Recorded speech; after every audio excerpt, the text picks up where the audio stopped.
ಹಾಗೆ ಇನ್ನೊಂದೇನೆಂದರೆ ಅವರಲ್ಲಿ ಯಾವುದೇ ತರಹದ ಅಹಂಕಾರ ಆಗಿರ್ಬೋದು ಆ ಥರ ಯಾವುದೂ ಇರಲಿಲ್ಲ. ಸ್ನೇಹಿತರುಗಳಿಗೆ ಅಷ್ಟೇ ಬೆಲೆ ಕೊಡ್ತಾಯಿದ್ರು. ಇವಾಗ ಅವ್ರ ತಂದೆ ಕೂಡ ಒಬ್ಬರು ದೊಡ್ಡ ಪ್ರೊಡ್ಯೂಸರು, ನಮ್ಮ D boss challenging star Darshan ಅವ್ರಿಗೆ ಕರಿಯ ಸಿನಿಮಾಗೆ ಪ್ರೊಡ್ಯೂಸ್ ಮಾಡಿರೋಂಥವ್ರು ಆನೇಕಲ್ ಬಾಲರಾಜ್ ಅವರು. ಅಂಥವ್ರ ಮಗ ಅಂತ ಬಂದಾಗ ಬೇರೆ ಥರ ಯುಟಿಲೈಸ್ ಮಾಡ್ಕೋಬೋದಾಗಿತ್ತು ಇಂಡಸ್ಟ್ರಿಯಲ್ಲಿ, ಪಬ್ಲಿಸಿಟಿ ಆಗಿರ್ಬೋದು ಎಲ್ಲ ರೀತಿ. ಬಟ್ ಆ ಥರ ವ್ಯಕ್ತಿ ಅಲ್ಲ, ಒಳ್ಳೆ ವ್ಯಕ್ತಿ.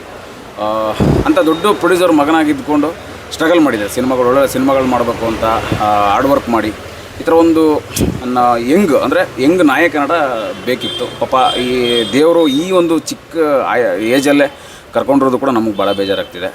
ನೋಡ್ತಾಯಿದ್ರೆ ಇವಾಗ ಅವ್ರ ಮನೆಯವರ ನೋವು ಅದೆಲ್ಲ ನೋಡ್ತಾಯಿದ್ರೆ ಭಾಳ ಬೇಜಾರಾಗುತ್ತೆ.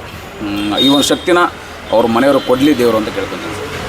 ತುಂಬ ಬೇಜಾರಾಗ್ತಾಯಿದೆ ಸರ್. ನಿಮಗೆ ಯಾವ ಥರ ಪರಿಚಯ ಸರ್ ಅವರು? ಸರ್ ನನಗೆ ಇಂಡಸ್ಟ್ರಿಯಿಂದನೇ ಪರಿಚಯ, ಹೆಚ್ಚು ಕಡಿಮೆ ಒಂದು 10 ವರ್ಷಗಳಿಂದ ಪರಿಚಯ. ಈ ಒಂದು 4-5 ಇಯರ್ಸಿಂದ ಇನ್ನೂ ಚೆನ್ನಾಗಿ ನಮ್ಮ ಜೊತೆಗೆ ವಾಟ್ಸಪ್ ಸ್ಟೇಟಸ್ನಾಗ ನೋಡೋದಾಗಿರ್ಬೋದು ಅಥವಾ ನನಗೆ ಸಪೋರ್ಟ್ ಮಾಡೋದಾಗಿರ್ಬೋದು. ಈಗ ಅವ್ರದ್ದು ಗಣಪ ಆ್ಯಕ್ಚುಲಿ ನಂದು ಒನ್ ಆಫ್ ದಿ ಫೇವ್ರೇಟ್ ಸಿನಿಮಾದಲ್ಲೂ ಕೂಡ ಗಣಪ ಸಿನಿಮಾ ಒಂದು ಆ್ಯಕ್ಷನ್ಸು. ಆ್ಯಕ್ಚುಲಿ ಈ ನಟ ಇರಬೇಕಿತ್ತು, ಇನ್ನೂ ಒಂದಷ್ಟು ಒಳ್ಳೊಳ್ಳೆ ಸಿನಿಮಾಗಳು ಬರ್ತಾಯಿದ್ವು ಅವ್ರ ಕಡೆಯಿಂದ.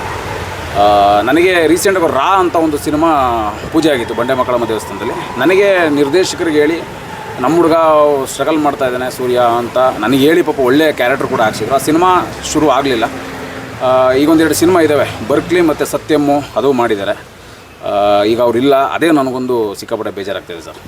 ಸರ್ ಕೊನೆಯದಾಗ ಅವ್ರು ಯಾವಾಗ ಮಾತಾಡಿದ್ರು ನಿಮ್ಮ ಹತ್ರ? ಏನಾದರೂ ಕಾಲ್ ಮಾತಾಡಿದ್ರಾ ಏನಾದರೂ? ಹೌದು ಸರ್, ಅದು ರೀಸೆಂಟಾಗಿ ಅಂದರೆ ಒಂದು 2 ಮಂತ್ಸ್ ಬ್ಯಾಕು. ಯಾಕಂದರೆ ಯಾವಾಗಲೂ ರೆಗ್ಯುಲರಾಗಿ ಸ್ಟೇಟಸ್ ನೋಡ್ತಾಯಿದ್ರು. ಕೆಲವೊಮ್ಮೆ ನಾನು ಅವ್ರನ್ನ ಅವಕಾಶಗಳು ಎಲ್ಲಿ ಬರ್ದಾಗ ಸಿನಿಮಾ ಮಾಡ್ತಿದ್ರು, ಅವಕಾಶ ಇಲ್ವ ಅಂತ ಆ್ಯಸ್ ಎ ಆರ್ಟಿಸ್ಟ್ ಕೇಳಿದಾಗ ನನಗಿಂತ ನೀನೇ ಬಿಜಿ ಇದೆಯಲ್ಲ ಅಂತ ನಾನು ರೇಗಿಸ್ತಾ ಇರ್ತಿದ್ರು ಯಾವಾಗಲೂ. ಈ ಥರ ಸ್ಟೇಟಸ್ಗಳು ನೋಡದೇ ಇರೋ ಕಾರಣ ಅಥವಾ ಸೋಷಿಯಲ್ ಮೀಡಿಯಾಗಳು ಆ್ಯಕ್ಟಿವ್ ಇಲ್ದಿರೋ ಕಾರಣ ಬಂದು ಒಂದ್ಸರಿ ನಾನೇ ಒಂದು 2 ಮಂತ್ಸ್ ಬ್ಯಾಕ್ ಒಂದ್ಸರಿ ಫೋನ್ ಮಾಡಿದ್ದೆ ನಾನು ಅವ್ರಿಗೆ. ಅವಾಗ ನಾನು ಟ್ರಾವೆಲಿಂಗ್ಲಿದ್ದೆ. ಅದಾದಮೇಲೆ ಅವ್ರು ವಾಟ್ಸಪ್ ಕಾಲ್ ಮಾಡಿದ್ರು. ಜಾಸ್ತಿ ಹೊತ್ತು ಮಾತಾಡೋಕ್ಕಾಗಲಿಲ್ಲ, ಯಾಕಂದ್ರೆ ನನಗೆ ಈ ವಿಷಯಗಳೇ ಗೊತ್ತಿರಲಿಲ್ಲ ಹೆಲ್ತ್ ಇಶ್ಯೂಸ್ ಬಗ್ಗೆ.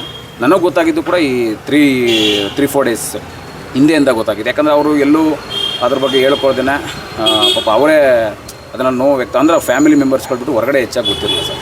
Okay sir, thank you. ಅವ್ರನ್ನ ಕಳ್ಕೊಂಡ್ರೆ ನಮಗೂ ಕೂಡ ಬೇಜಾರಿದೆ.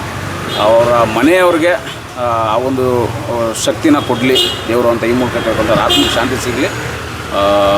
Thank you sir.